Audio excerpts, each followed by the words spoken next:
Hi అండి, welcome to our channel smiley and jangri. ఈరోజు నేను ఈవినింగ్ స్నాక్స్గా ఆనియన్ పకోడీ చేస్తున్నానండి. ఈ ఉల్లిపాయలని ఇలా చేతితో ఒత్తుకుంటే అండి అవి విడివిడిగా అయిపోతాయి. ఇందులో మీకు కావాల్సిన ఉప్పు, కారం, పసుపు వేసుకోండి అండి మీ టేస్ట్కి తగ్గట్లు. ఇవన్నీ వేసిన తర్వాత ఉల్లిపాయలను ఒకసారి మిక్స్ చేయాలి.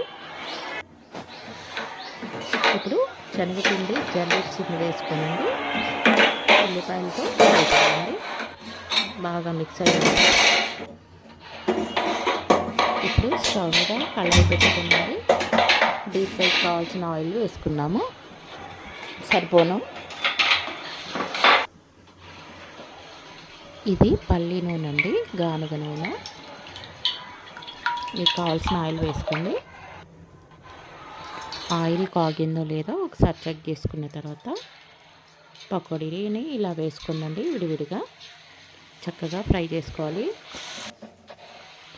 మా పక్కన స్కూల్ ఉందండి, అందువల్ల పిల్లలు అరుపులు వినిపిస్తున్నాయి, కొద్దిగా ఇగ్నోర్ చేసేయండి. ఇలా కళాయి మొత్తం వేసేసుకోవాలి. నేను స్టవ్ని మీడియంలో పెట్టానండి, హైలో పెట్టుకోలేదు. ఇలా ఎర్రగా గోల్డెన్ బ్రౌన్ గోల్డ్ కలర్ వచ్చే వరకు ఫ్రై చేసుకోవాలండి. మాడచొద్దు, మాడిస్తే కలర్ చేంజ్ అయిపోద్ది, ప్లస్ టేస్ట్ కూడా బాగుండదు. ఇలా చూడండి, ఇలా గోల్డ్ కలర్ వచ్చే వరకు ఫ్రై చేసుకోండి.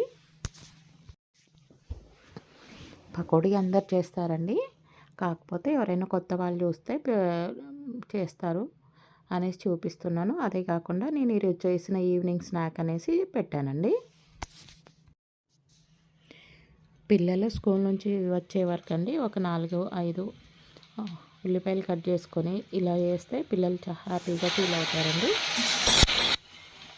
బయట వాటికన్నా ఇంట్లో చేసి పెట్టుకునేది మంచిది కదండి, హెల్తీగా ఉంటుంది. వాళ్ళు అన్ని పిచ్చి పిచ్చి ఆయిల్స్ అన్నీ యూజ్ చేస్తారు కదా. ఓపిక ఉన్న వాళ్ళు చక్కగా చేసి పెట్టుకోవడమే బెటర్ అండి పిల్లలకి. ఇది పుదీనా కారపొడి అండి, నేనే చేశాను. చాలా టేస్టీగా ఉంది, ఒకసారి చూడండి. తింటే చాలా బాగుంది. నచ్చినట్లయితే లైక్ చేయండి, షేర్ చేయండి, సబ్స్క్రైబ్ చేయండి. ఓకే అండి, బాయ్.